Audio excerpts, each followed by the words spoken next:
to a new segment I'm calling Sci-Fi and Tech Roundup for the week ending in September 26th. Um, doing the broadcast today because yesterday was the 26th, today's the 27th, so everything from today to next Saturday to this coming Saturday will be rounded up next Sunday. Um, so hopefully everything is going correctly. It is. Sorry if it looks a little weird. I'm using XSplit Broadcaster for this stream. I'm trying to use this for my broadcast. This type of broadcast seems to probably work a bit better. And my laptop's being weird. Oh, that's why. Yeah. Right. So there. Sorry about that, guys. Um, like I said, this is sci-fi tech news. Sci-fi and tech news being rounding up for the week ending yesterday. So without further ado, let's get started. After I can get this up and going here. There we go. All right. So let's get started. Yes, guys, we're starting off with the desktop NVIDIA GTX 980 coming to gaming notebooks. Very big, very awesome. Mainly because what's happening uh, with gaming, uh, mobile gaming, laptop gaming is becoming bigger. It's easier to carry around a notebook than a full-size desktop. And articles coming from AnandTech, I'll get that posted in the Twitch chat, so you guys can also look at it.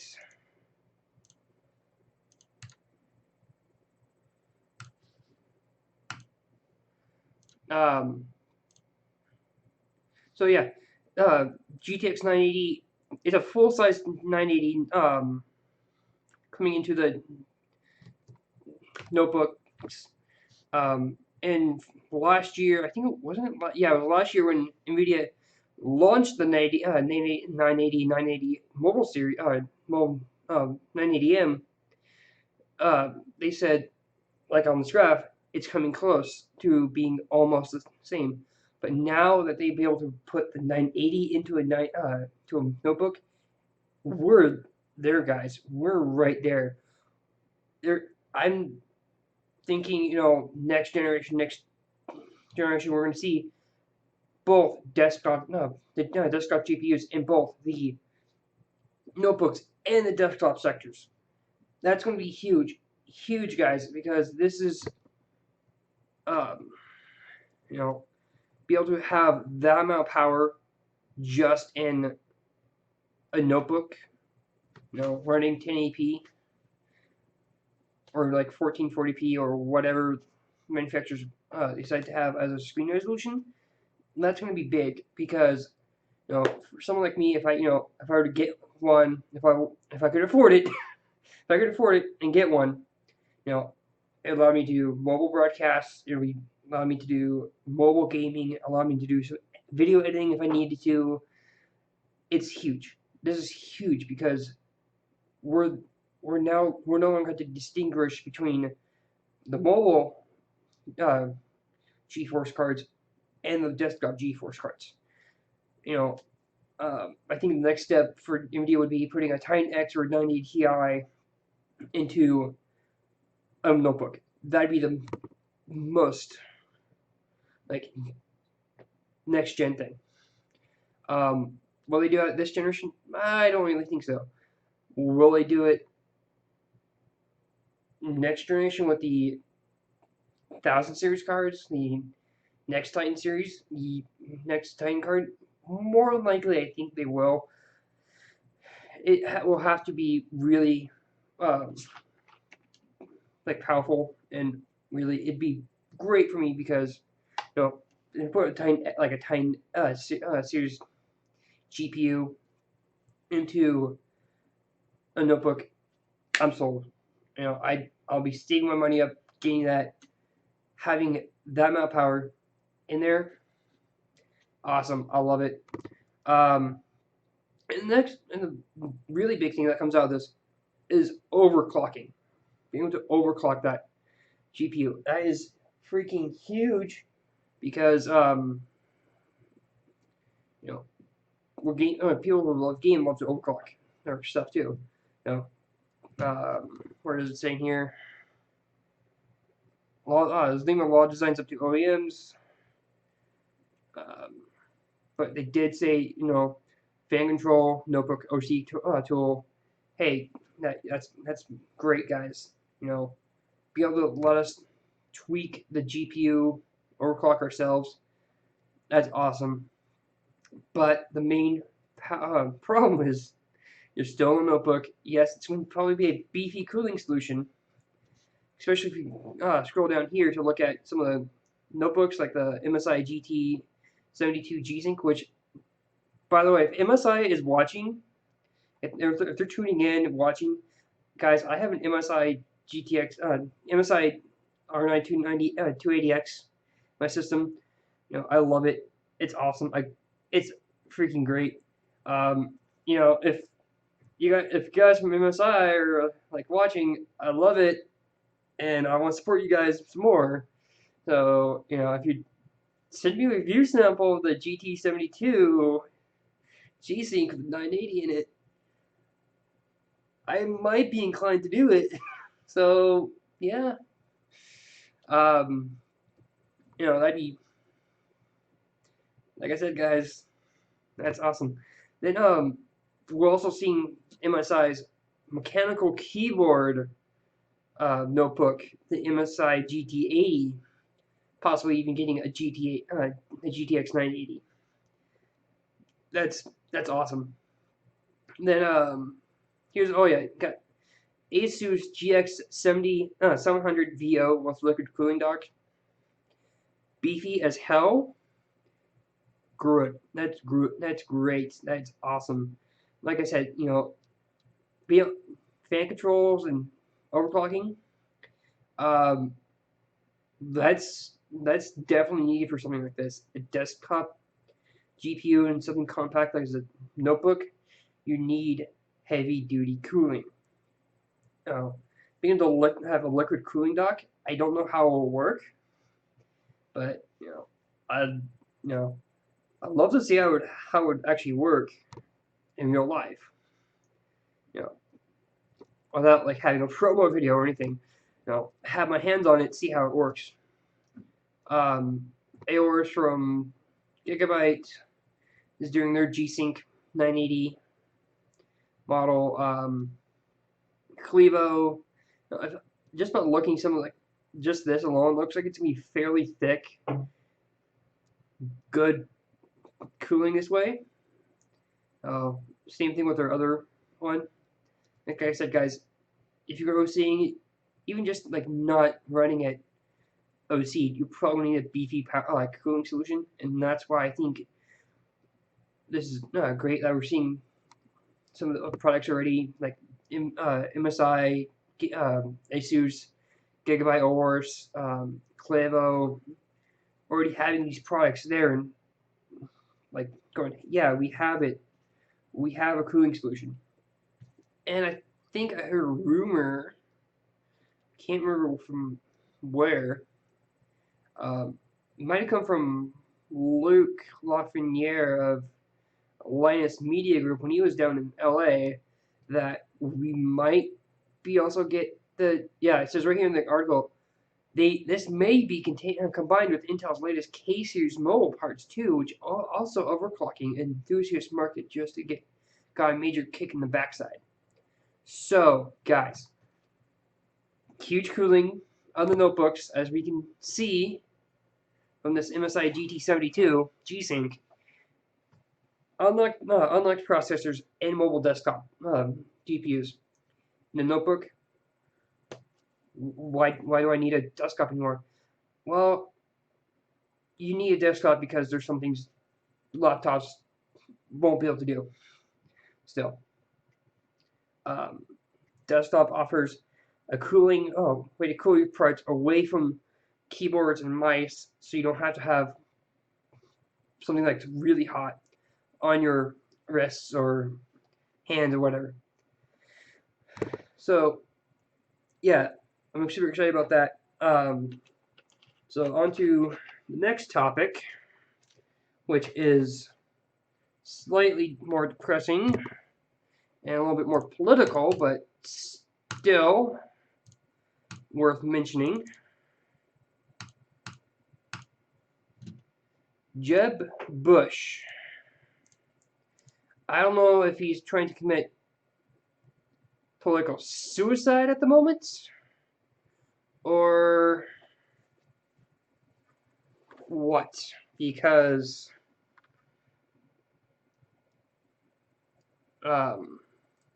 he was on record of saying he'll axe net neutrality.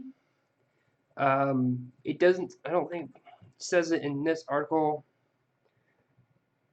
but in another article he did say he'll try and get rid of net neutrality. Really, that's not a smart move, especially considering that the FCC has already ruled broadband internet is an essential utility. And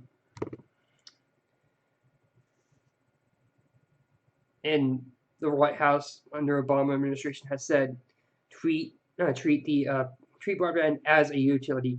That means it has to have the same rights as water, electricity, and phone. If we can have broadband internet, across the nation at least 25 megabits per second, that's download. Awesome. Would I like to see it like raised from 25 megabits to, and I know a lot of the broadband companies out there say, well, we can't support it, but I know that's complete another bullshit. Have that from 25 megabits up to 150, 200 megabits down, which means I also want 50 megabits up. It needs to be for a long time I've kept on seeing and hearing the United States is so screwed when it comes to broadband. And there's some parts of the world where we are paying far more money than they are for what we're getting.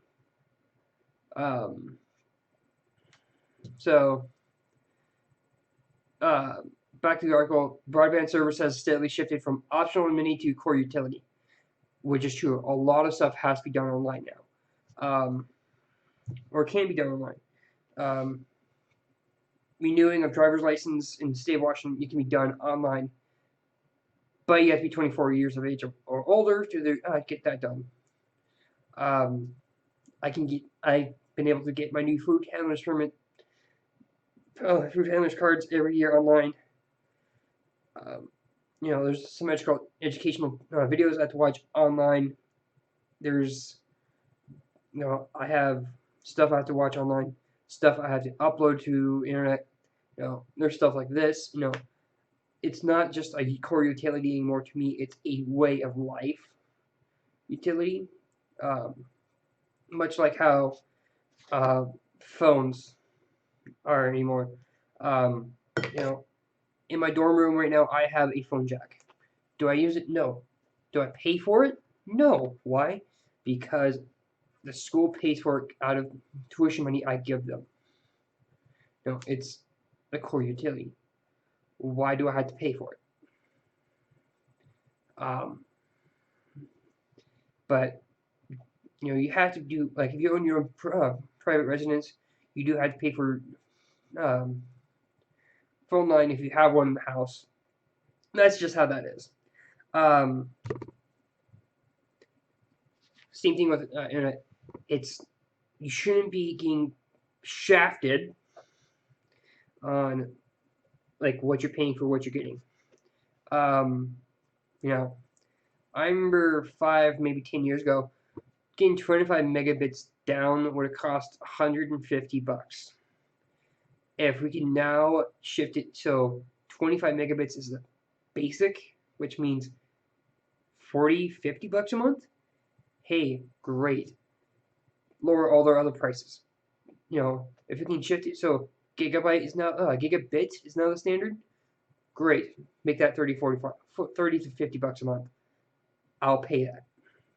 Even Google Fiber, guys, is not that expensive.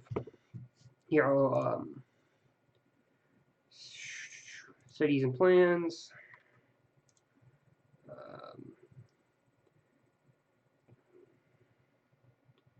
Where is it? I don't care about that, Google. I just need count and billing plans.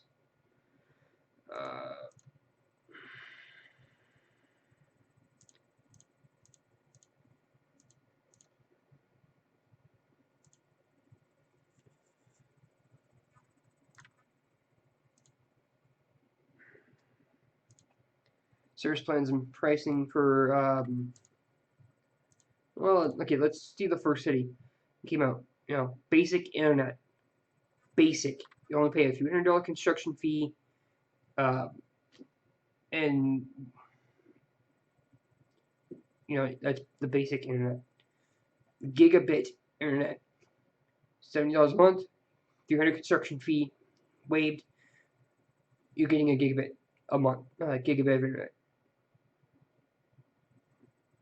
for $70. For $70, guys. For $130 a month, gigabit and TV. Again, $300 construction fee waived. Why isn't this being done anywhere else? I don't know. Corporate America. That's all I can say. But going back to like Jeb Bush axing net neutrality, like I said, guys, political suicide, in my opinion. Especially since the Federal Communications Commission has come down to say it should be like this. You need to fix prices. Basic broadband, 25 megabits. Yeah. That's better than broadband from 10 years ago, where my family had 3 megabits. 3 megabits of broadband for I don't know how much a month. But yeah.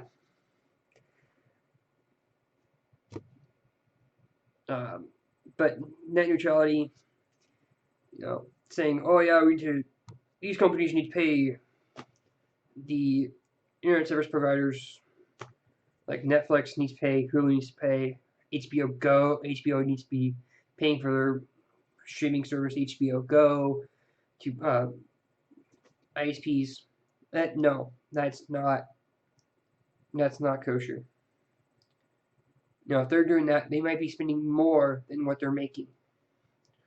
And it's bad enough, like, Netflix has to make contracts with BBC, Disney, a bunch of companies that's probably going to cost them millions and millions and millions of dollars.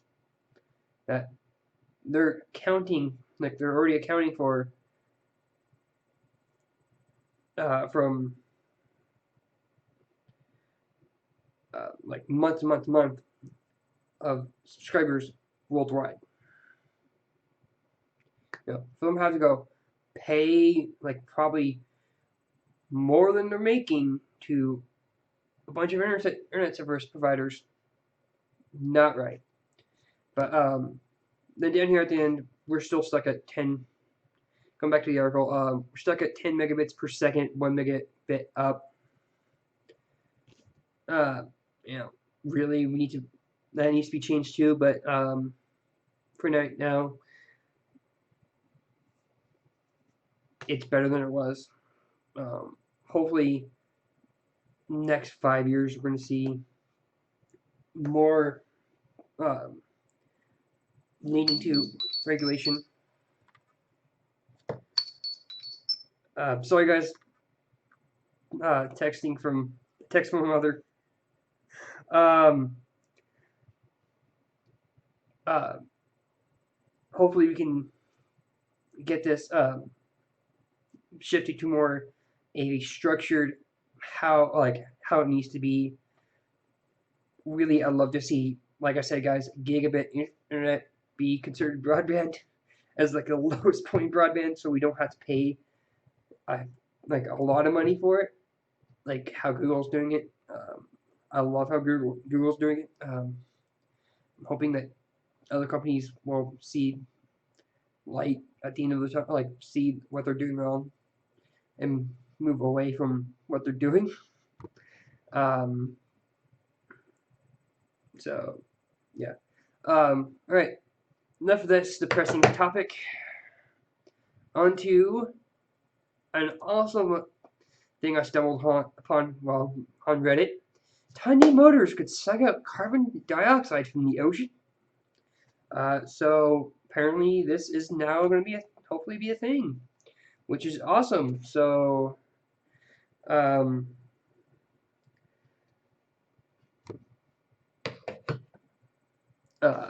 University of California in San Diego created it. Wait, guys. Posting article in Twitch chat.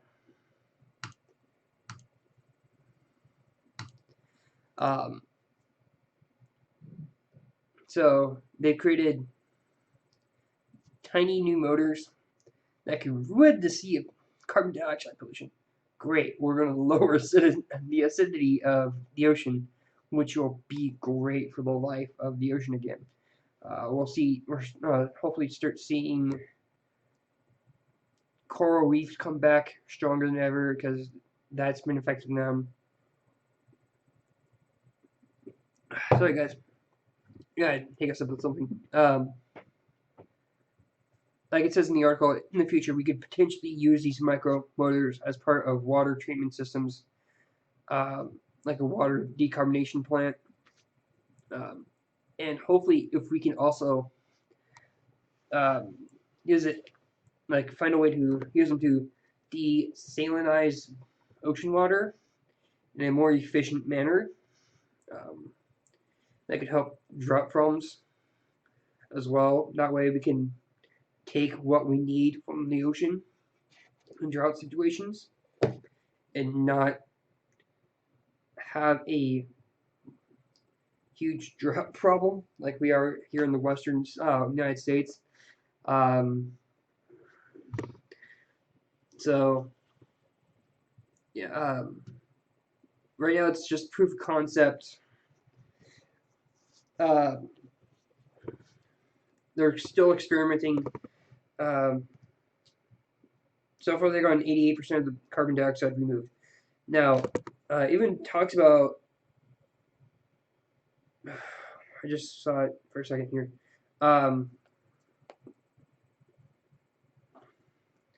It actually will convert carbon dioxide to calcium carbonate, which is found in shells and coral. Hey, guess what? Like I said, coral will come back. Coral reefs will come back, hopefully better than ever.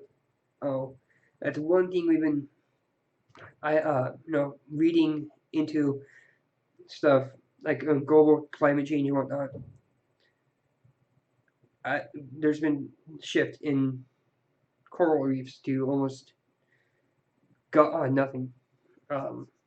We still have some coral reefs left, guys, but they're slowly dying off. I don't want that. Coral reefs, huge part of the ocean ecosystem. Really, a lot of people have going to be adapted around coral reefs, especially in the Caribbean and around the Pacific Islands. Huge part. There's a, you know, In freshwater, it says in the article, motors removed 90% of the carbon dioxide. Hey, from decarbonated ionized water solutions. So, hey, that's 90%. And then seawater 88. Awesome. We need it. I'm hoping this gets funded more heavily by the government. If we can get someone in the government that will look at it and go, we need this. We need this now. But unfortunately, it sounds like they have to use platinum.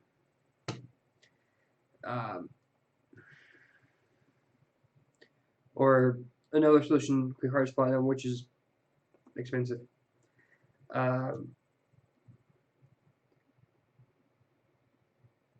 Yeah, so robots are fast. Water is just 2 to 4% hydrogen peroxide. Well, just 2 to 4% hydrogen peroxide allowed them to reach 100 micrometers per second. Researchers hope to work the concept to use minerals that are more naturally abundant. So, get away from the super expensive stuff and more into the, oh hey look, this is a cheap material, let's use this, because we need to be more conscientious about that stuff, because yeah.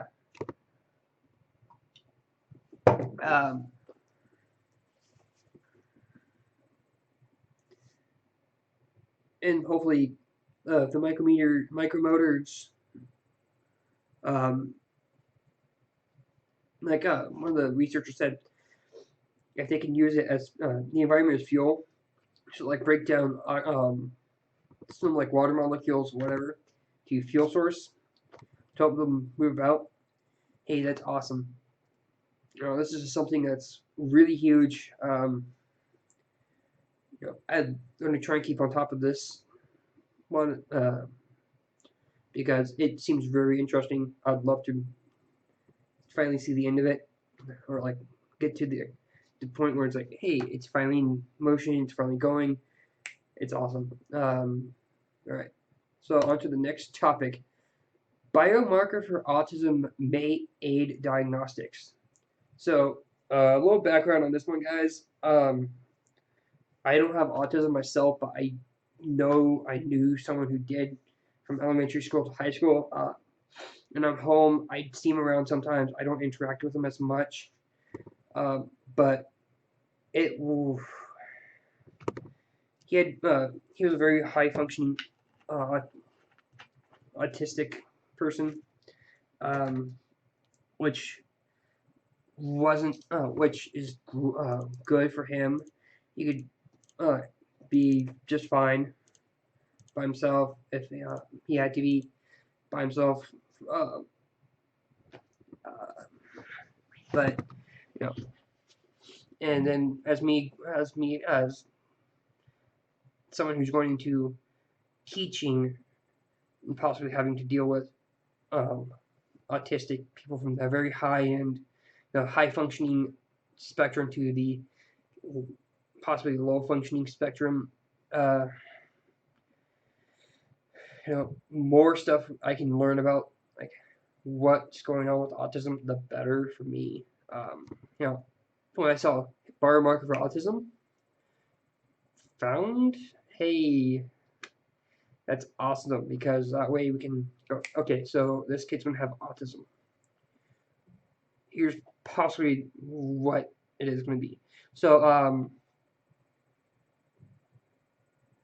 I looked up. So it's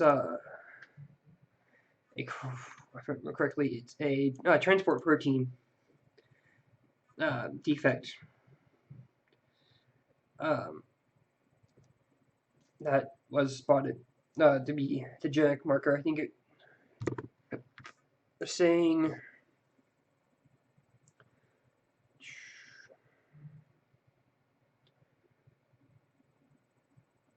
so. Yeah, there are no current or reliable diagnostic biomarkers for autism spectrum disorder. I think that's what ASD stands for.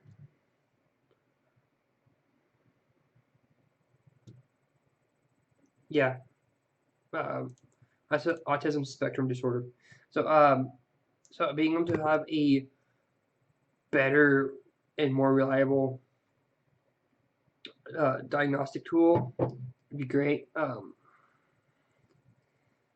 Despite having like it says hundreds of genes, um, it might just not be hundreds of genes, but hundreds of thousands of genes.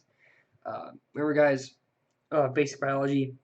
Humans have 26 chromosomal pairs.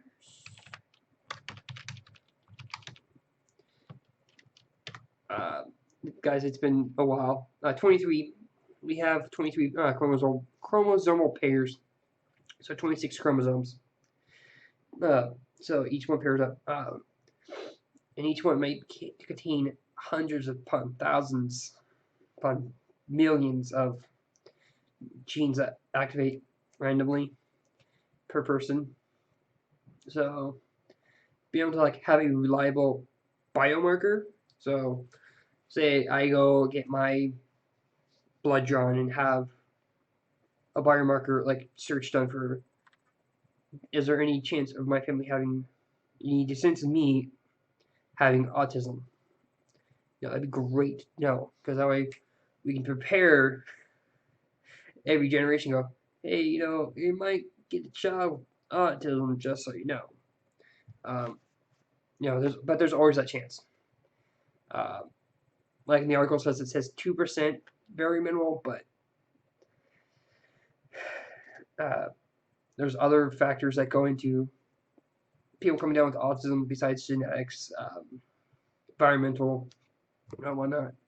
So, like I said, this is this one very close to me as a teacher and as someone who knew someone who had autism from elementary school to high school. So being able to read up on autism and like anything that helps get like gets like more like understanding for me, like and how it will form or how it happens or like how we can figure out like the if a child's gonna have it or not. That'd be great because that way we can go okay. And especially as a teacher, for someone like me, like I had to like pay attention to who is all going to be in my class. Is this as a future teacher when I become a teacher? Because that way I can go, okay, so this person has autism, so I have to be able to work with that. Well, be able to maintain the pace as well, the other students. Especially if they're medium functioning, they can still do the work, they can still do everything that other kids can. If they're high functioning, hey, good, great. That means I could probably keep the pace the same. With my other students. You know, do I have to might curtail some stuff for that student? Maybe, but if we can look at stuff, look at genetic markers and go, okay, so this student has autism, or this child has autism. What needs to be done from this point in his life to this point in his life, especially from K to 12 here in America.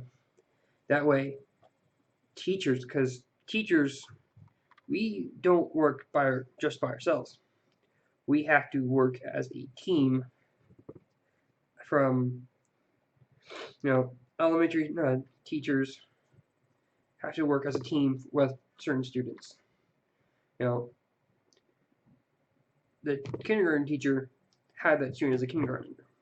So she knows some tools to help her help that. Then the first grade teacher might go, okay, I have this student.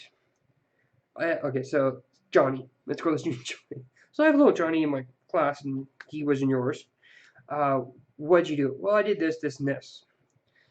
So the first grade teacher might see if those still work and add some more stuff to help next teacher. So the second grade teacher uh, goes to the first grade teacher because, well, Johnny's now in his or hers, and they start talking, and they talk about what worked with Johnny and the first grade teachers and what might work for the second grade teacher, because second grade and first grade are a little bit are bigger steps. So that's going to help. So for and all the way to where I'm going to be teaching high school. If I'm teaching freshman high school, like freshman history, I have Johnny in my classroom. So I'll go to his 8th grade teachers and go, what worked for you? Okay, that worked for you. Then I go to all the freshman high school teachers that Johnny has, and we talk about what tools and things we can be doing as a team to help team keep things consistent for Johnny who has autism. And keep doing that, because really, like I said, autism as a teacher, like I have to be more aware of who has it, who doesn't, and how can I help them. So like I said, anything with autism, I immediately gravitate to. And when I saw biomarker, I'm like, okay. So I read up on it, and like the article says, it's a transport protein that helps signal it, which is good to know.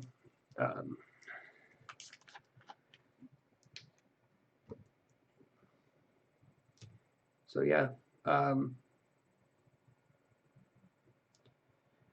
right. On to the next one. Sorry guys, laptop is running over here with Twitch chat and everything. So I have something I think everyone's going to enjoy. Last week, as of September 22nd, so 5 days ago, a new species of dinosaurs was found in Alaska, which is very surprising, and they're listing it as a cold weather dinosaur. So, they found, like I said, fossilized. Its skeletal remains, the northernmost dinosaurs to have ever lived. Guys, here's the name.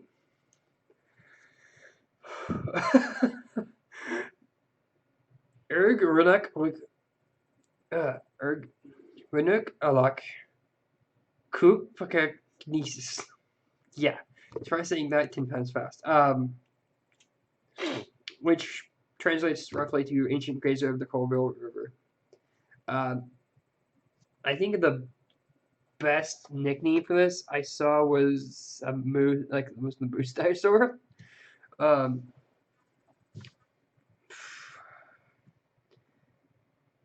can't remember which article that was from, but so be able to see, like, we have dinosaurs up and had dinosaurs in the Alaska area 65 plus million years ago. Really awesome to know, because we can go, okay, so 65 million years ago, what possibly was, where was Alaska? At the time they lived, Arctic Alaska was covered in trees because Earth's climate was much warmer as a whole, but it was because it was so far north, the dinosaurs likely continued with moths in the months of winter darkness, even if it wasn't as cold as modern day winter. So, despite having the weather's warmer than it was today, which, by the way, guys, I was saying having much warmer 65 million plus years ago and having temperature rise today, completely two different things. Won't get into it right now. But you know, the coldest it got was probably 43, probably more. It probably even saw snow. It says right there, which they saw snow. It goes back to one of the articles I saw talking about it was they're a moose dinosaur. So, uh,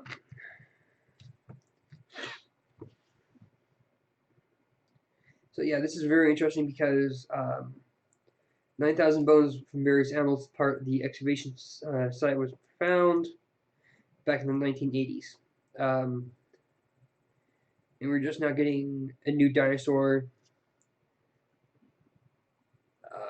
And well, right there, 69 million years ago. So about roughly 4 million years before they're extinct, before dinosaurs went extinct, these types of dinosaurs lived.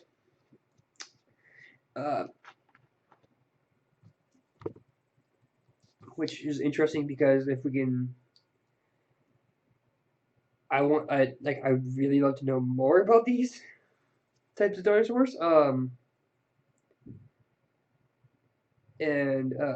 they seems to be closely related to the Edmontosaurus, another duck-billed type dinosaur that lived 70 million years ago in Alberta, Montana, and South Dakota. So,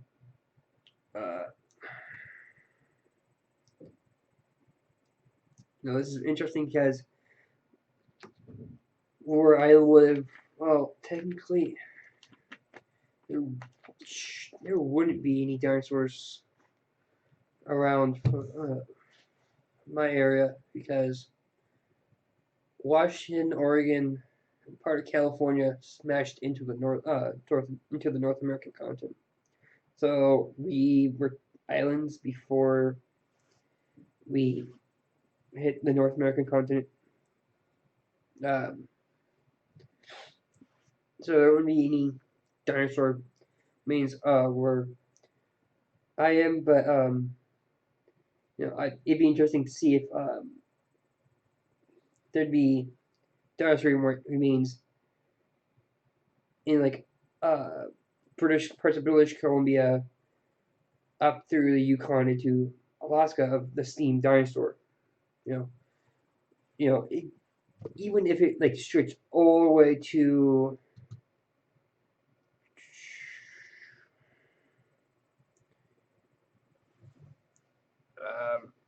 we were talking about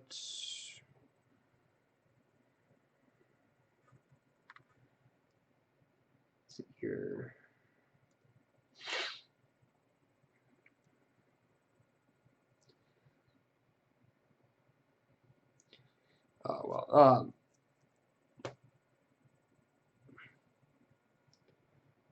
Where the other duck-billed type dinosaurs from Alberta, Montana, South Dakota. If we could find more evidence of that going up through there, despite the Rockies, that'd be interesting because that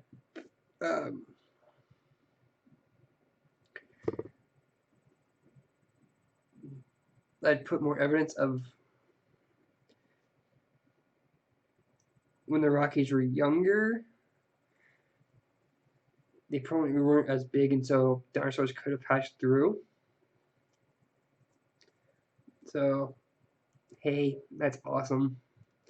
I just find it awesome that we found a dinosaur as old as 69 million plus years in someplace like Alaska, because normally all we find up there is mammoth remains, ancient bison remains, ancient human remains, and evidence, ancient rhinos remains,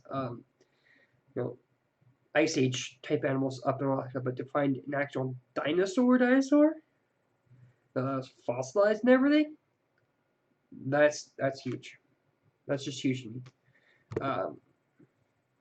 So yeah, that's the awesome science from paleontology and this week. On to more cancer type or more science and cancers. Um, so here's something that I found really, really weird because I would never have thought to put these two things together to cause something like this.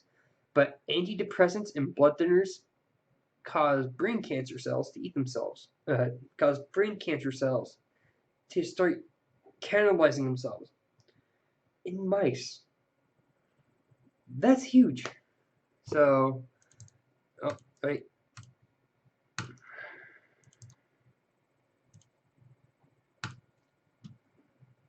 There's the article, guys, for your leisure read if you want.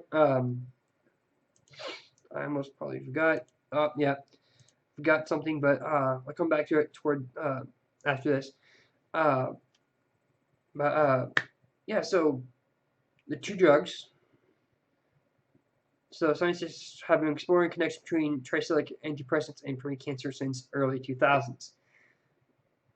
Okay, so they've been doing this for about almost 15 years. Um, there's some evidence that drugs can lower one's risk for developing uh, glioblastomas, brain cancer, uh, when given to patients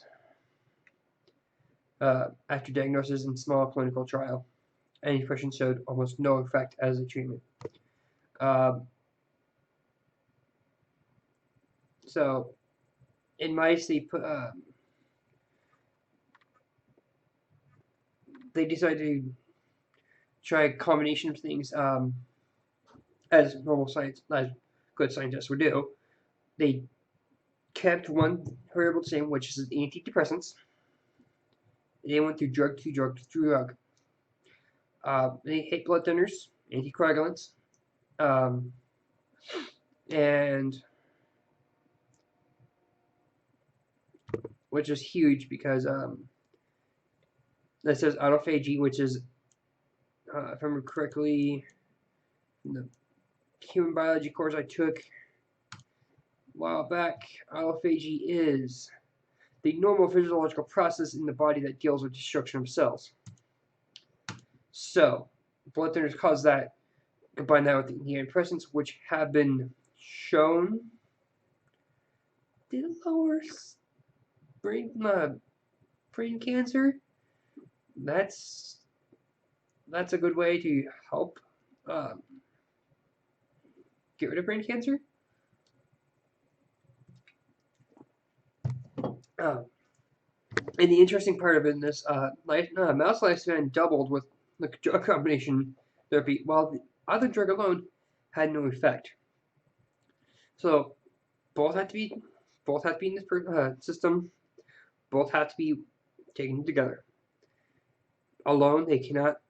They will not do what scientists are hoping.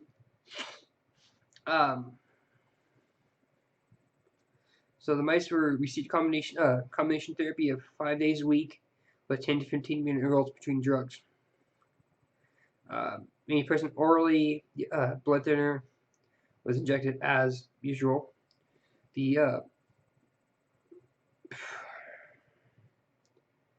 So they have to be taken within 15 minutes of each other. No, we can't go one day antidepressant, one day anticoagulant. You have to take them same day within 15 minutes. It sounds like. Am I saying you should do this? No. Wait until it's been proven by other scientists. It gets approved by the FDA. Wait, guys. Um, but it's nice to know that there might be a solution to brain cancer that doesn't involve radiation and radiation going into your brain.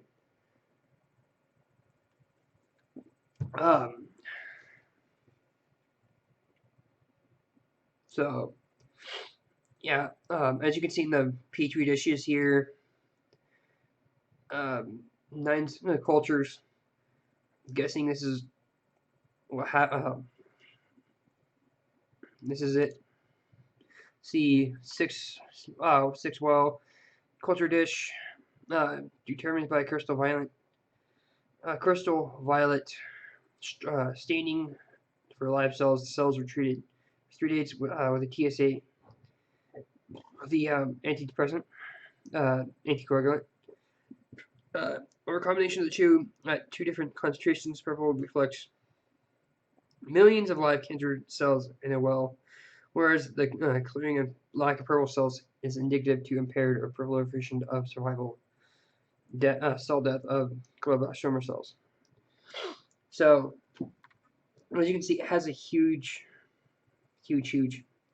impact here, which is awesome because if we can get consistent results with this new brain cancer treatment right there, especially if it gets approved by the FDA and gets proven by other scientists.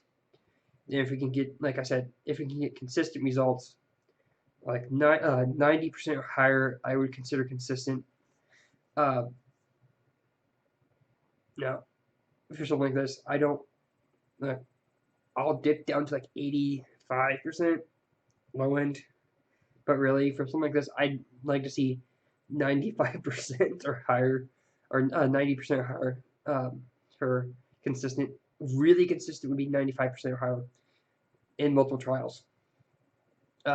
In mice first, and, humans if it gets approved. So this would be something good, great to keep up on as well. So, all right, so guys, instead of talking about the AMD news last week, there was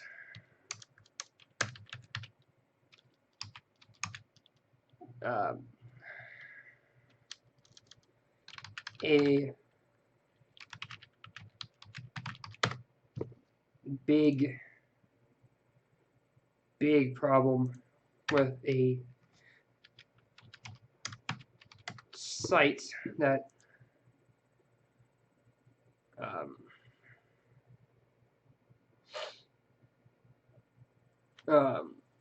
called Imgur. A malicious code was injected.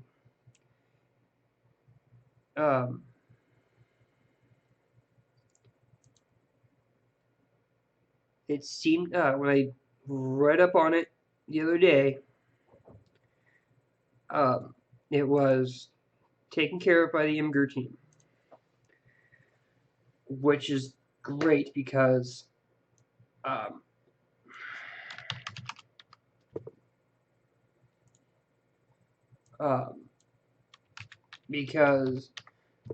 that was Imgur's a big, not science, all technology.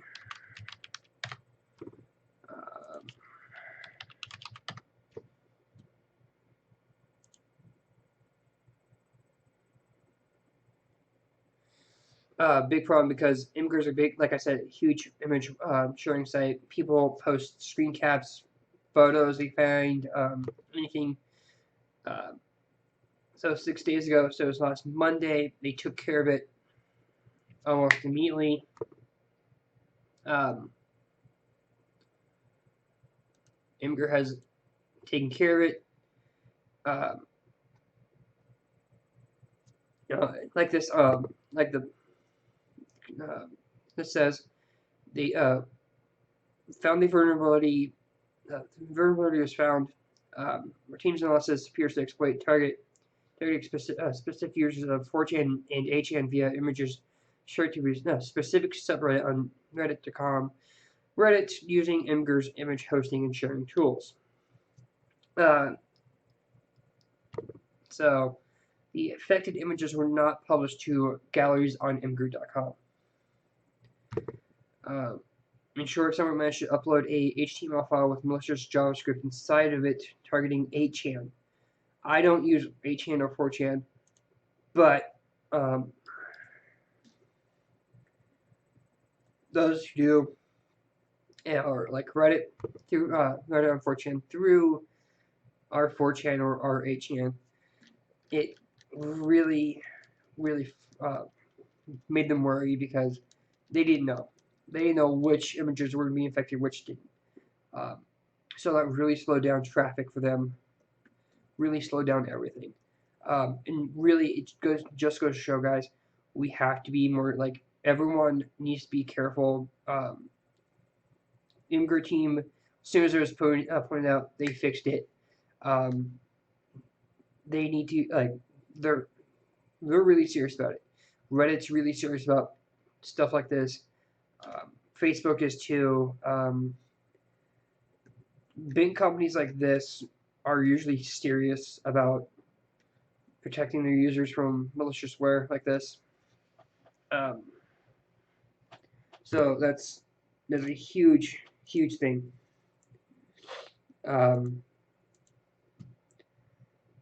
It's and overall, guys, we really need to be able to not have stuff like this happen because it's stupid that people would come in and do this. Because why would you want to like? I know 4chan could be. I know the users of 4chan could be dicks at times. I know that. But really, you shouldn't be doing stuff like that because that's not cool. No, I don't find it awesome. If I'm gonna be doing coding of something like this,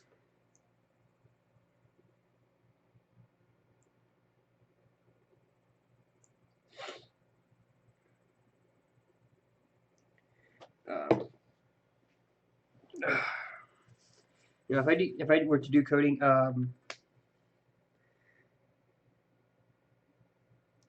I'd write a code to like keep track of how many humans alive. That way, because really, for just planet Earth, if something, if any of you have ever watched the movie 12 Monkeys or seen the series 12 Monkeys, you know I'm talking like a series where human life just gets wiped out.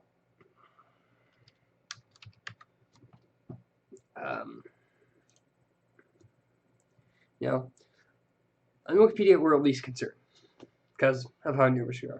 But if we start to go, what I write a code for is update Wikipedia as it keeps getting up as we keep getting updated for Death Toll's current population. That way, when the last human dies, it hits extinction. That way, another civilization comes in, probably from another planet. They turn on our systems again. They look at Wikipedia and they find try to find out what the dominant species was. Hit humans. That's good coding. That's good use of making use of coding. But with whoever did this, that's not a good use of coding. That's a dick use of coding. So that's just what that was just my opinion on it, guys, and that's what I knew what happened. So okay, on to AMD. So wrap out the news segment with 3 other tech companies since I started with NVIDIA. So the Zen architecture offered huge performance over humans over the last generation, which is huge, guys, because really AMD in the CPU sector has been lacking. There's a reason why I went with Intel on my desktop, because instructions per cycle, AMD is nowhere near Intel on that front. Yeah, you can have 8 cores clocked at 4 gigahertz. It's awesome, guys. That really is. Um, Major problem with that is you don't have the same amount of instructions per cycle.